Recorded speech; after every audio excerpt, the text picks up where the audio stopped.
Hatari yake Dr. hiyo kama endapo mamlaka ama serikali sasa Tanzania ikishindwa kusikiliza katika huo utaratibu ambao umewekwa ndani ya siku 30 kutimiza hayo ambayo Commonwealth imeyadai, athari yake ni kupoteza hadhi ya kuwa jamii ya taifa ambalo limeungwanika au taifa la kisasa au wengine wanasema la kistaarabu duniani. Kwamba ni watu unakaa na taifa linaloongozwa na wababe, watu washenzi, watu ambao hawaendani na nini na tamaduni za kidemokrasia, watu wasioheshimu demokrasia. Kwa hiyo hizi nchi za Jumuiya ya Madola zinaweza kufikia hatua kuanza kuweka vikwazo dhidi ya Tanzania.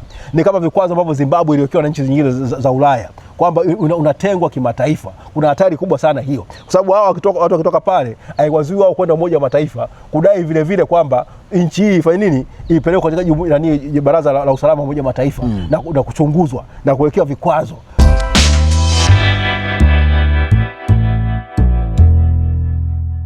Lile tamko la siku 30 kwanza kushinikiza mwenyekiti wa Chadema kuachiliwa huru. Ndio. Hebu tuanzie hapo, tufafanulie, tupatie upana wake kidogo. Hili tamko liko vipi, lakini vile vile mandate yake ikoje katika ajenda nzima hii? Jumuiya ya Madola ni umoja wa nchi ambazo zilikuwa zimetawaliwa na Mwingereza.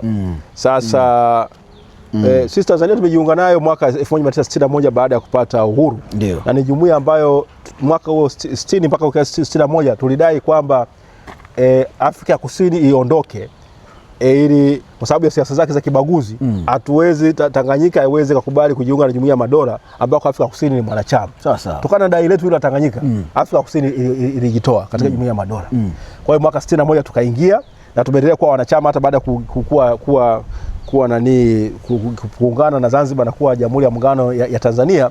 Tumeendelea kuwa wanachama wazuri kabisa wa Jumuiya ya Madola. Tulipambana sana katika Ian Smith alipotoa madaraka ya kule Zimbabwe Southern Rhodesia mwaka ule wa 65,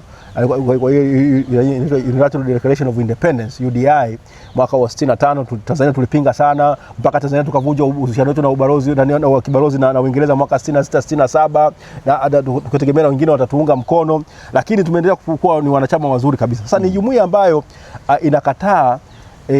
inakataa mtu kukiuka haki za binadamu. Inadai kwamba nchi ambazo ni wanachama wa Jumuiya ya Madola zifuate tamaduni au utaratibu wa kidemokrasia wa kupata viongozi wao. Unakataa mapinduzi ya kijeshi, unakataa ukiukaji wa haki za binadamu. Sasa Jumuiya hii ya Madola imekuja Tanzania baada ya machafuko yaliyotokea mwaka 2025, mauaji makubwa Oktoba 29. Ndio, Oktoba 29. Sasa wamesema kwamba wamekuja kuangalia, walituma mjumbe wao kwa katibu mkuu ambaye alikuwa ni Rais Chakwera, rais wa zamani wa Malawi. Amekuja amefanya mahojiano na serikali, wadau mbalimbali wa kidemokrasia, vyama vya siasa ikiwemo sisi Chama cha Demokrasia na Maendeleo, na ameweza kulifahamu swala zima kwamba hali ikoje. Na ameweza kujiridhisha bila shaka yote kwamba kesi inayomkabili mwenyekiti wa Chama cha Demokrasia na Maendeleo Tundu Antipas Mughwai Lissu ni kesi ya kisiasa. Amebambikizwa kesi ya uhaini kwa sababu za nini? Za kisiasa. Na wamedai sababu ya kujiridhisha hivyo, na wameandika ripoti yao baada ya kupata maelezo pande zote, sio upande mmoja.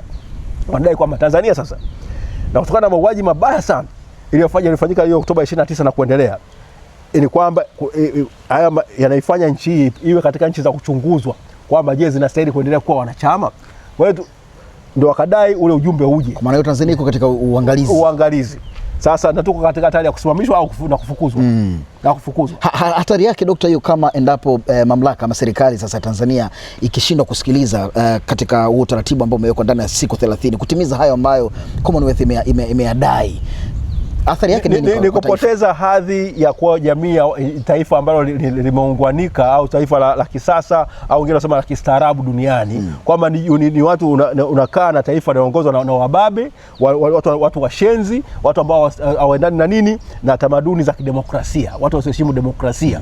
Kwa hiyo hizi nchi za Jumuiya ya Madola zinaweza kufikia hatua kuanza kuweka vikwazo dhidi ya Tanzania.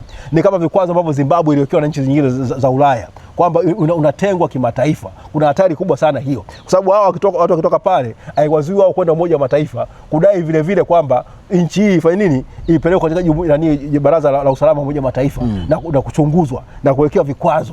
ni kwamba unawekewa vikwazo vya kiuchumi, vikwazo vya kidiplomasia, na kwa maana hiyo utakuwa na haki nyingi ambazo Watanzania tutazipoteza.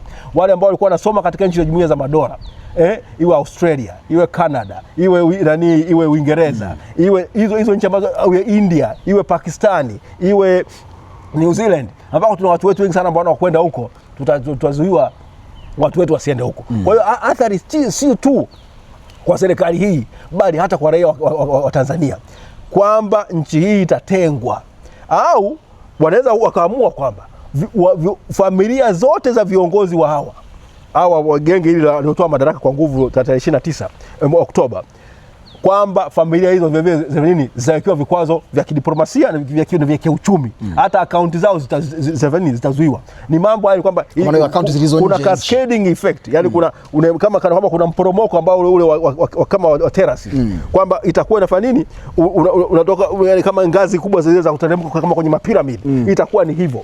Kwa hiyo kutakuwa na hatua moja inazaa nyingine.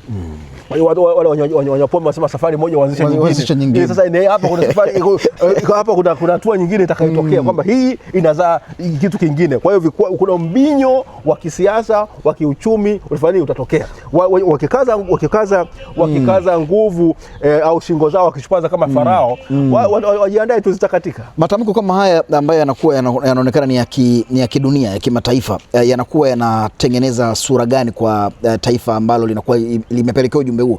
Mathalan, kwa mfano hivi Tanzania imeelekezwa hivyo. Sura ya Tanzania sasa nje ya mipaka ya Tanzania ama nje ya Afrika inakuwaje diplomasia? Diplomasia ni kwamba unakuwa hawa watu wanaonekana ni kama ni watu wachafu, watu wasioaminika, watu wakatiri, watu washenzi, sawa sawa, ni watu ambao kama yani sio watu waungwana, ni watu madubwana. Kwa hiyo utakiwe hata hawastahili heshima yoyote ile, ni watu wa kutengwa tu. Watu nini, ni kama una virusi vya Ebola. Kiuwekezaji lina athari gani moja kwa moja ambayo inaweza kushuhudiwa kwa mtu hata hizo makampuni ya nchi wanaweza wakarudi nyuma? Kwa hiyo ndio ni hatua nyingine, kwamba hizo kwa sababu hizo nchi za wenzetu zina masharti, hata kampuni zao zisifanye shughuli zao katika nchi ambazo zinakiuka haki za binadamu. Kwa hiyo hizo kampuni zao huenda zikalazimishwa zifanye nini, zisije, kwa sababu kama Uingereza ikiweka vikwazo kwa Tanzania, inamaanisha hata kampuni zao zifanye nini, zisije hapa. Kwa hiyo kuna madhara makubwa. Kwa hiyo ni vema watu wakawa wanyofu na waungwana kwa mara ya kwanza, kwa sababu watu si waungwana hata kidogo. Hata wapate hata chembe basi kaungwana, kama bado kuna chembe yote ya ungwana katika nafsi zao, wajue tunakoelekea wanalipeleka taifa letu motoni. Dr. Shalla, nikushukuru. Asante sana. Shukrani sana. Asante.